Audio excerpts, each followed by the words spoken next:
Shalom saudara-saudara, selamat hari Minggu, selamat beribadah.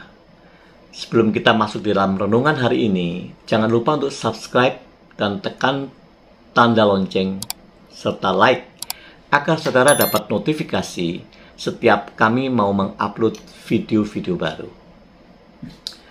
Nah, tema renungan hari ini adalah scam dan margin call.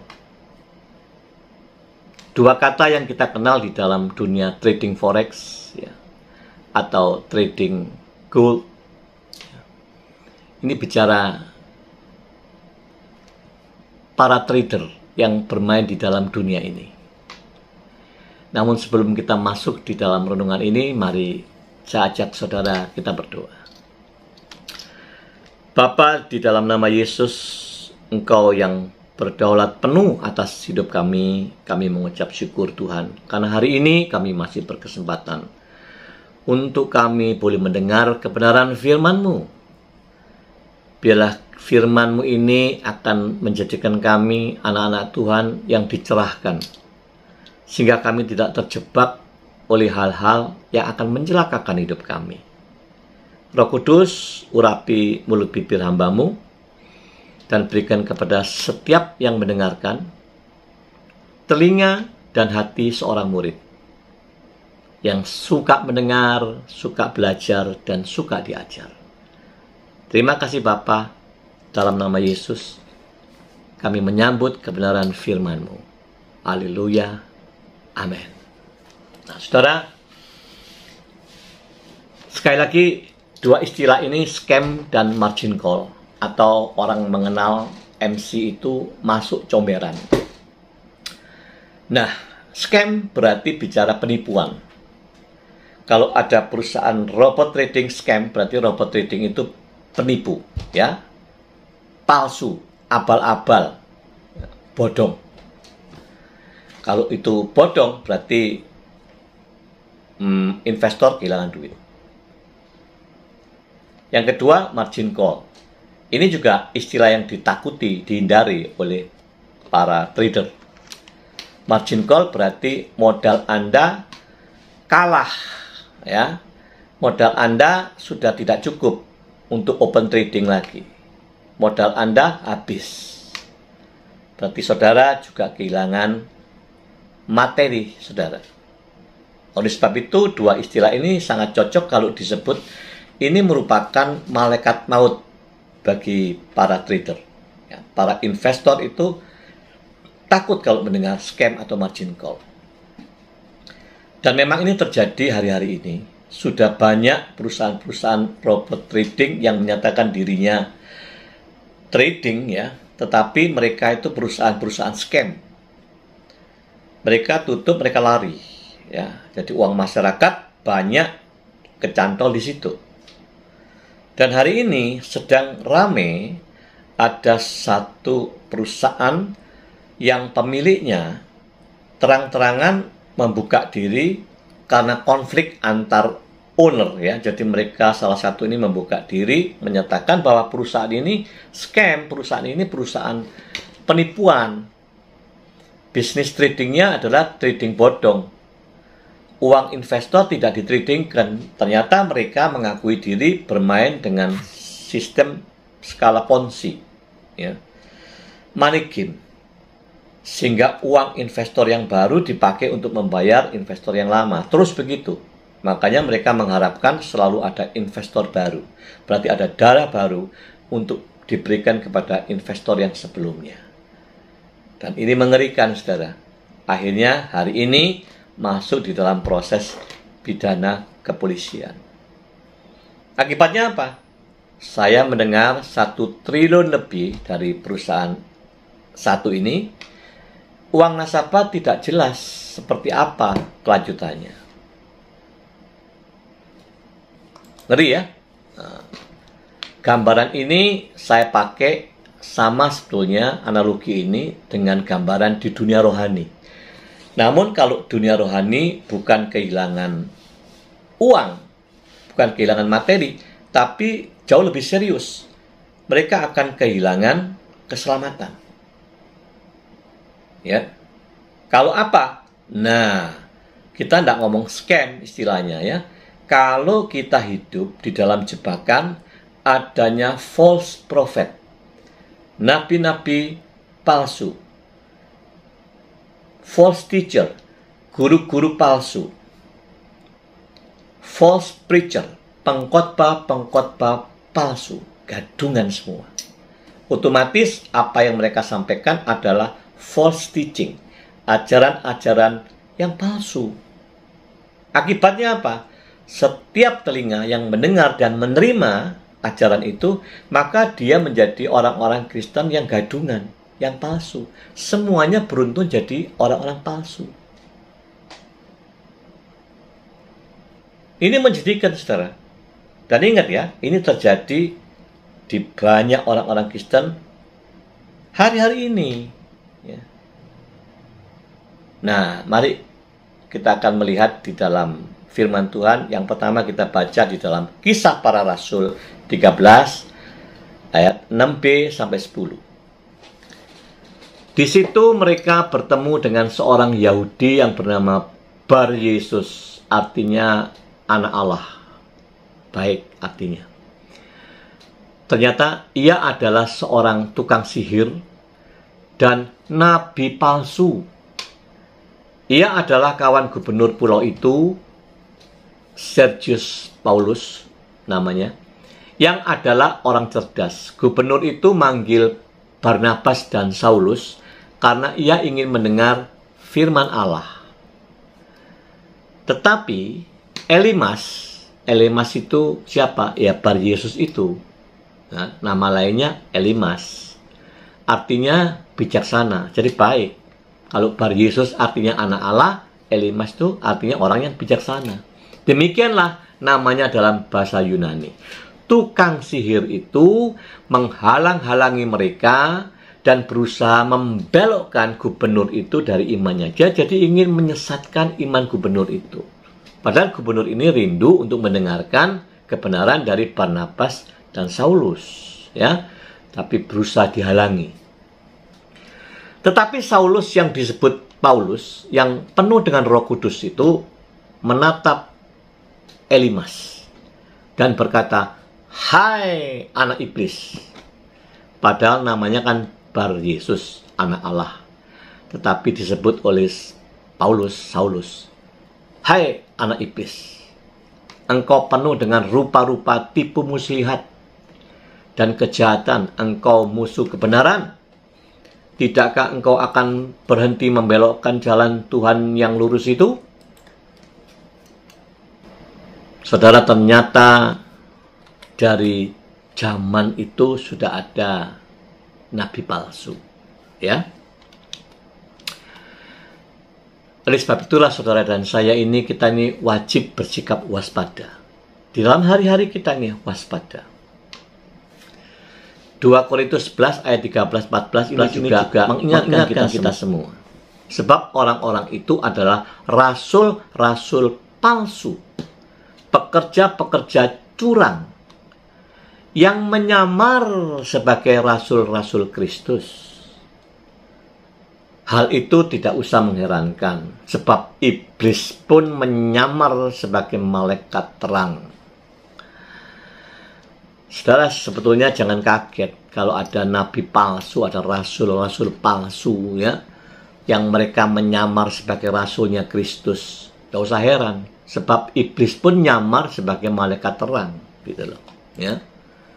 Nah, tapi saudara dan saya ini memang harus waspada. Sungguh, jangan masuk dalam jebakan. Jebakan apa itu? Nanti kita akan lihat, ya.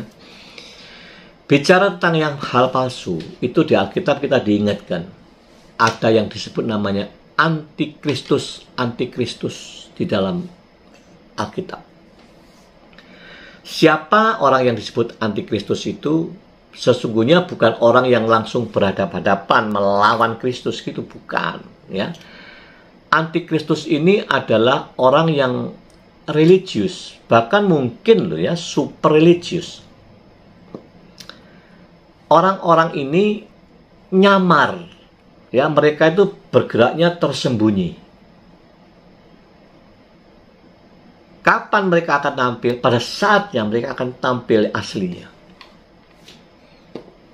Ya, oleh sebab itu, antikristus ini lebih cocok kalau kita menyebutnya sebagai pseudo Christ. Kristus yang gadungan, Kristus yang abal-abal, Kristus yang palsu. Karena ada Kristus palsu, berarti kita terjebak masuk di dalam gospel yang palsu. Otomatis juga ajarannya palsu. Lalu pertanyaan pertamanya begini. Kapan sih adanya antikris itu? Jawabannya sudah ada sejak dulu. Kita akan lihat dalam 1 Yohanes 2 ayat 18 ya. Anak-anakku, waktu ini adalah waktu yang terakhir. Dan seperti yang telah kamu dengar, seorang antikristus akan datang. Sekarang telah bangkit banyak antikristus. Memang tokoh utama antikristusnya akan datang. Tapi sekarang ini sudah bangkit banyak antikristus. Itulah tandanya bahwa waktu ini benar-benar adalah waktu yang terakhir. Jadi begini saudara maksudnya. Bicara tentang masa. Ya, sejak Yesus lahir sampai nanti kedatangan Yesus yang kedua kali. Nah, periode inilah yang disebut inilah zaman akhir. Jadi kehidupan saudara semua dan saya, kita ini berada di akhir zaman ini gitu loh, ya. Jadi kita harus super waspada di zaman ini. Pertanyaan berikutnya adalah, dari mana antikris ini sebetulnya? Muncul dari mana? Ya. 1 Yohanes 2 ayat 19 kita lanjut. Memang mereka berasal dari antara kita. Kau garis bawahi, berasal dari antara kita. Tetapi mereka tidak sungguh-sungguh termasuk pada kita, sebab jika mereka sungguh-sungguh masuk pada kita, niscaya mereka akan tetap bersama-sama dengan kita. Tetapi hal itu terjadi supaya menjadi nyata bahwa tidak semua mereka sungguh-sungguh termasuk pada kita. Jadi dari mana asalnya antikristus itu? Dari dalam, bukan dari luar. Dari dalam, di antara kita sendiri. Ya. Nah, kita akan melihat ayat yang meneguhkan lagi. Kisah Para Rasul 20 ayat 29-30. Demikian bunyinya. Aku tahu bahwa sesudah aku pergi, serigala-serigala yang ganas akan masuk ke tengah-tengah kamu dan tidak akan menyayangkan kawanan itu. Bahkan dari antara kamu sendiri. Bahkan dari antara kamu sendiri akan muncul beberapa orang dengan ajaran palsu, false teaching. Mereka berusaha menarik murid-murid dari jalan yang benar supaya mengikut mereka. Hati-hati ya. Jadi musuh yang disebut antikristus ini sudah ada, ya, sudah banyak. Dan di mana ini? Dari dalam kita sendiri. Ada di antara kita sendiri. Berarti di dalam gereja ada enggak? Ada. Ini kan bukan dari luar, dari dalam. Musuh dalam selimut. Tapi kok enggak tahu orang, sebab mereka masih menyamar. Mereka ini bekerja tersembunyi. Gitu loh, ya. Lalu pertanyaan ketiga, apa ciri-cirinya antikristus itu? Ciri yang sangat menonjol itu apa? Sehingga kita ini tahu, tidak tertipu. Ya. 1 Yohanes 2 ayat 22-23. Siapakah pendusta itu? Bukankah dia yang menyangkal bahwa Yesus adalah Kristus? Menyangkal bahwa Yesus adalah Kristus. Ingat-ingat kalimat ini. Dia itu adalah antikristus, yaitu dia yang menyangkal baik bapak maupun anak. ayat 23, sebab barang siapa menyangkal anak, ia juga tidak memiliki bapak. Barang siapa mengaku anak, dia memiliki bapak. Jadi ayat yang kita baca itu muncul 3 kali kata menyangkal. Apakah ciri-ciri antikristus itu menyangkal? Kita buka lagi 2 Petrus 2 ayat 1.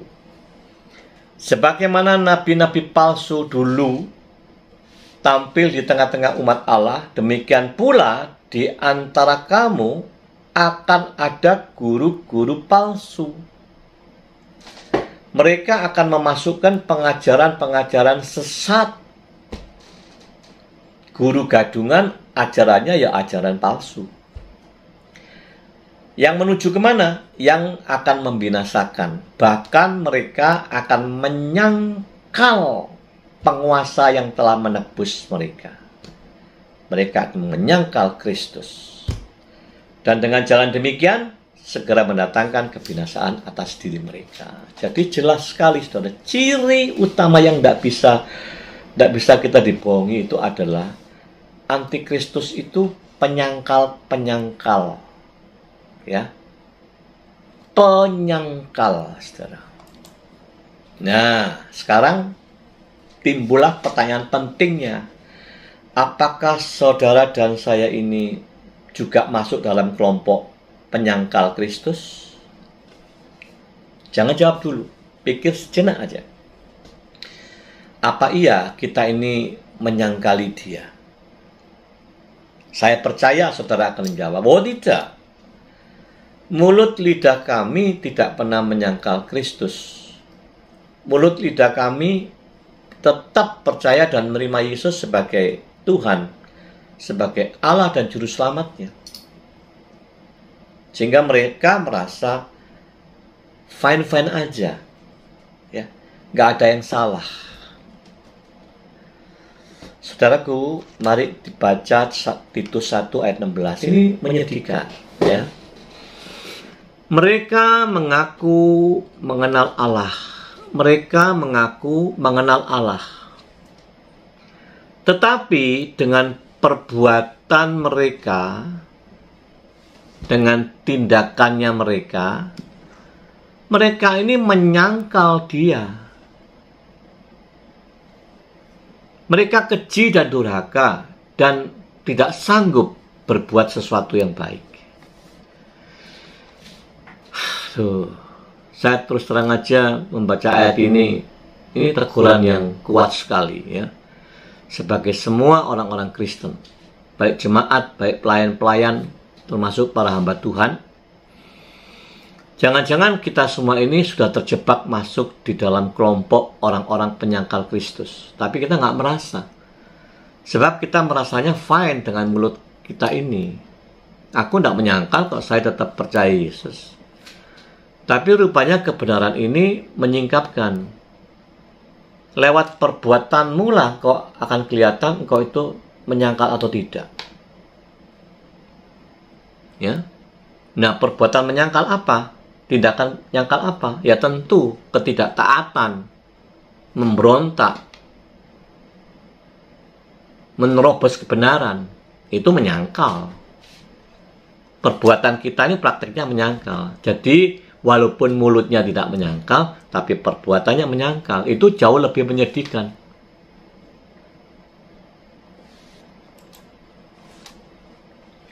Pertanyaan berikutnya, bagaimana terus keadaan zaman ini? Saudara perhatikan ya, kalau kita mau jujur ini. Banyak perkara yang caut-mawut tentang pengajaran Yesus Kristus. Di dalam mana? Di dalam gereja. Di antara kita ini. Banyak hal-hal cawut-mawut, tapi yang tetap dilanjut seolah-olah itu sudah menjadi kebenaran. Ya, ini sesungguhnya terjadi kerusakan dari dalam. Secara tidak terasa melahirkan pembodohan-pembodohan kepada orang lain, yang berujung pastinya kepada penyesatan. Kalau penyesatan, saudara akan kehilangan keselamatan. Kita kehilangan keselamatan. Maka itu muncullah istilah ada yang disebut another Jesus. Ternyata kita hidup di dalam iman percaya Yesus yang lain. Bukan Yesus yang seperti di Alkitab, bukan. Karena another Jesus, maka kita otomatis bicaranya dari sumber Injil yang berbeda, different gospel. Yang dibicarakan ini adalah different gospel. Otomatis juga ada roh yang lain di dalam diri kita ini, yang menuntun, yang mengajar, yang mengarahkan ini roh yang berbeda. Menyedihkan ya, menyedihkan sekali ya. Nah, saya akan kasih contoh cawut mawut yang terus berlangsung sampai detik ini di dalam kehidupan kita menjadi orang Kristen ya. Saya tidak bukakan lagi ayat-ayat, tapi pengertian-pengertian ini mari kita tangkap. Ini yang terjadi ya. Apa? Yang pertama, terjadi kompromi-kompromi tentang perceraian di dalam tindakan praktek orang-orang percaya yang menyatakan dirinya Kristen. Termasuk juga para hamba Tuhan. Karena tidak sedikit yang membiarkan bahkan merestui dengan berbagai alasan. Lebih dari itu, untuk orang-orang yang sudah berani bersikap memutuskan bercerai, walaupun itu tidak diizinkan oleh Tuhan, tapi tetap menerobos bercerai, sehingga Alkitab memberi tuntunan yang jelas, memberi pedoman. Kalau engkau bercerai, maka engkau tidak boleh menikah lagi. Maka yang kedua, kalau mau beres, engkau kembali lagi dengan pasangan semula. Jalan keluar yang lain tidak ada. Tidak ada. Ini dalam bicara konteks orang yang iman Kristen ya, sama ya, imannya sama. Siapa yang berani menceraikan, resikonya harus berani terima. Apa? Tidak boleh menikah, karena engkau cerai hidup. Jalan keluar lainnya ya, berdamai kembali dengan pasangan semula. Tetapi apa yang terjadi dalam praktek hari-hari? Tidak sedikit, di sana sini, sana sini. Mereka sudah tidak peduli lagi tentang kebenaran ini. Mereka tetap mengadakan pernikahan baru dengan pasangan yang baru, walaupun mereka cerai hidup. Jadi, tindakan perbuatannya ini menerobos kebenaran. Dan tidak sedikit yang beginian juga direstui oleh para hamba Tuhan. Menyedihkan tidak peristiwa ini? Menyedihkan, saudara. Ini yang saya sebut cawut mawut, tapi tetap berlangsung dalam kehidupan orang Kristen.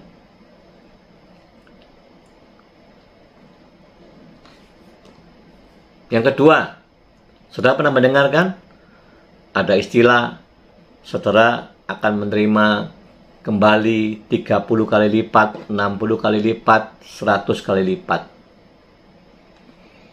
Ajaran ini kan menggelinding di dalam jemaat Tuhan.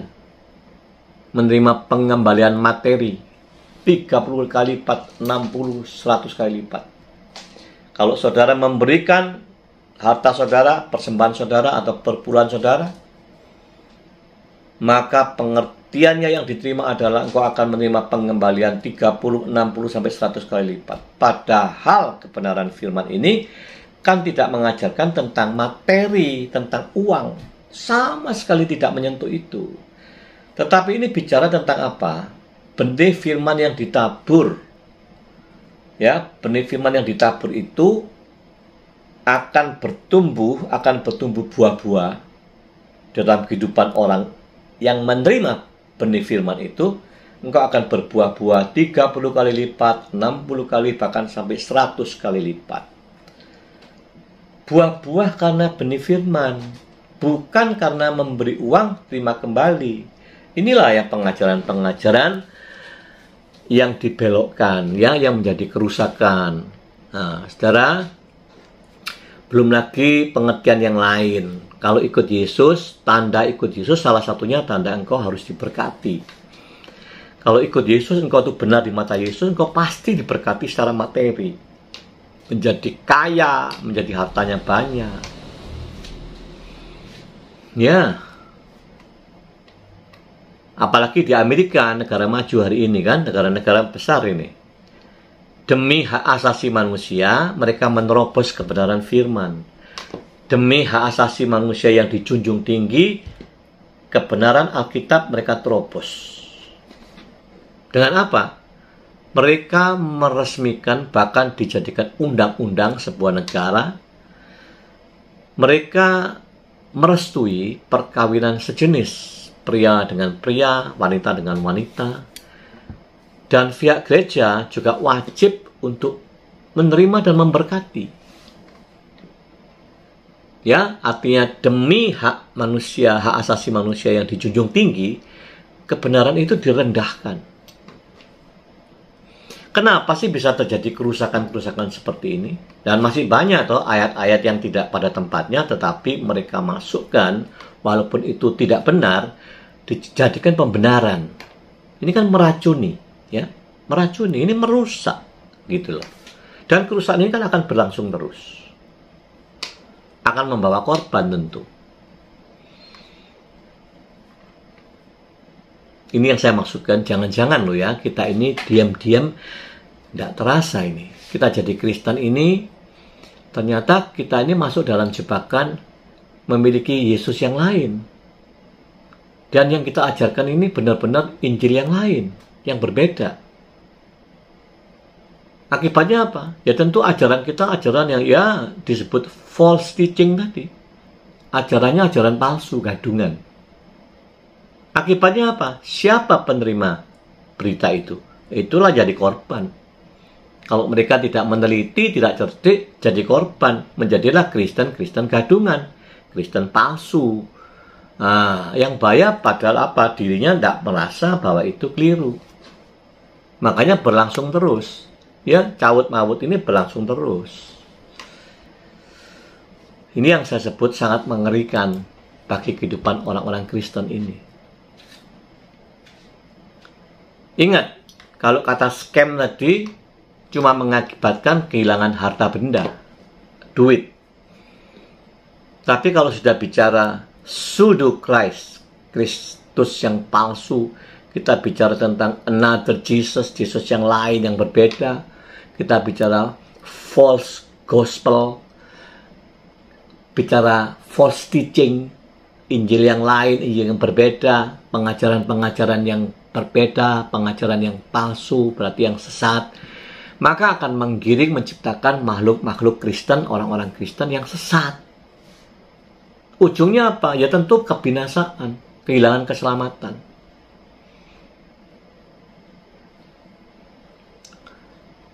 Nah, sebab itulah ada pesan dari Roma 12 ayat 2, janganlah kamu menjadi serupa dengan dunia ini.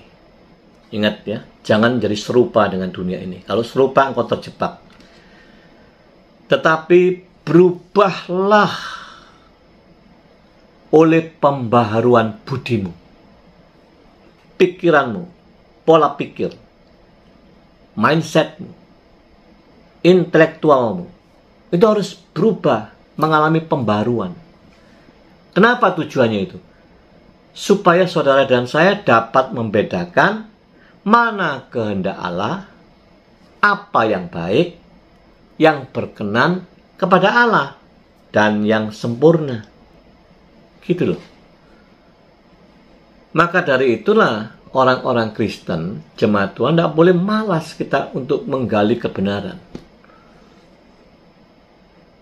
Itu akan membuat pembaruan budi dalam kehidupan kita. Di dalam bahasa Inggrisnya ditulis, be transformed, changed by the renewal of your mind. Itu pembaruan budi. Ya. Sekali lagi saudara, kalau kita membiarkan hidup kita itu asal jalan aja, orang bilang asal mengalir saja, ya, percayalah saudara akan terjebak. Semua orang Kristen akan banyak terjebak. Ternyata engkau hidup dengan Yesus yang lain. Ternyata engkau hidup dengan sumber Alkitab yang berbeda. Nah, kesalahan-kesalahan mereka itu apa? Kok bisa begitu? Cawut mawut.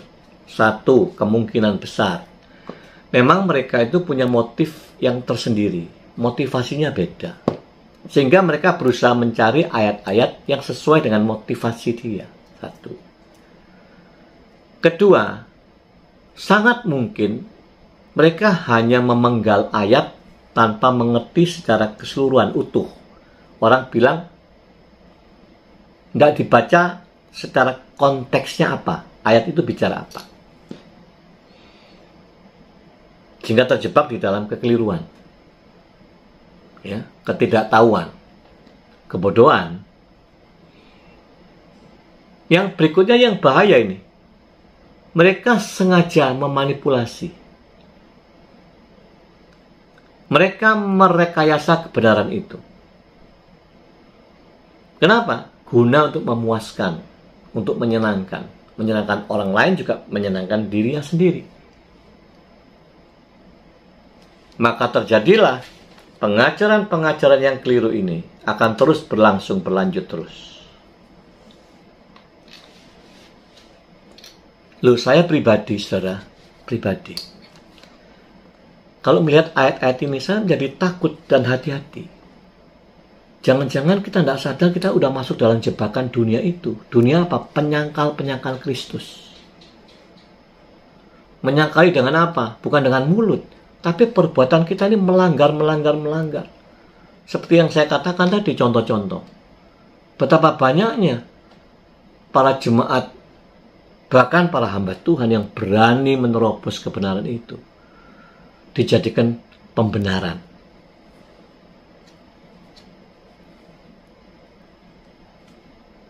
Aduh, sedih, saudara. Ya. Sedih sekali.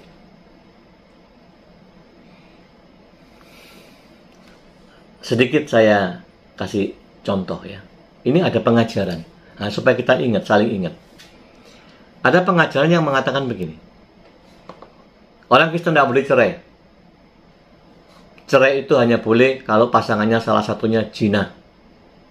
Ya, dalam konteks ini saya sudah pernah membahas detail ya tentang istilah karena zina. Ya, itu tidak ada izin cerai, bukan itu maksudnya. Nanti saudara bisa lihat video-video saya yang lain yang bicara tentang perzinahan ini. Nah, pengajaran ini mengatakan begini. Kristen tidak boleh cerai kalau salah satu pasangannya zina, nyeleweng. Nah, kalau nyeleweng, misal ini ya, suami istri yang menyeleweng suami sama orang lain. Lalu mereka cerai ini. Yang laki ini kan kawin sama perempuan lain. Dia berzina, tidak boleh. Jadi laki-lakinya ini berbuat zina. Tapi perempuannya ini karena korban, maka dia kalau kawin dengan laki-laki lain, dia tidak berzina. Ajaran ini mengerikan sekali. Karena di dasar kebenaran Alkitab tidak ada ini. Ya, tidak ada, saudara. Saya mendengar ini, bahkan saya ulang dengar. Kok ngajari begini ya? Padahal tidak ada di Alkitab. Yang laki karena dia selingkuh, keluarganya pisah, berantakan, cerai, maka dia kalau kawin lagi dengan perempuan lain itu dia berzina. Nah, tapi yang perempuan karena via korban katanya, dia kalau kawin dengan laki-laki lain, dia sah. Ini yang saya sebut, saudara, cawut mawut, tapi yang berlangsung di dalam kehidupan kekristenan. Lahir dari mana pengajaran ini? Ya, dari pengajar. Dari guru-guru. Dari siapa lagi? Dari pengkhotbah. Dari siapa lagi? Dari nabi-nabi, dari rasul-rasul, dari hamba Tuhan. Terjebaklah kita ini masuk di dalam pengajaran iman percaya kepada Yesus yang lain. Bukan Yesus di Alkitab. Aduh, sangat menyedihkan, saudara. Oleh sebab itulah saya mengajak saudara semua, waspadalah, teliti, dan cerdilah. Termasuk pada saat saudara mendengarkan apa yang saya sampaikan. Di dalam setiap minggu saya menyampaikan firman di dalam YouTube ini. Saudara ikut belajar cerdik, mewaspadai. Tapi saya pribadi juga mewaspadai diri sebelum menyampaikan firman. Jangan saya menjadi bodoh terjebak saya di dalam penyangkalan-penyangkalan ini yang membuat dosa dan kehilangan keselamatan.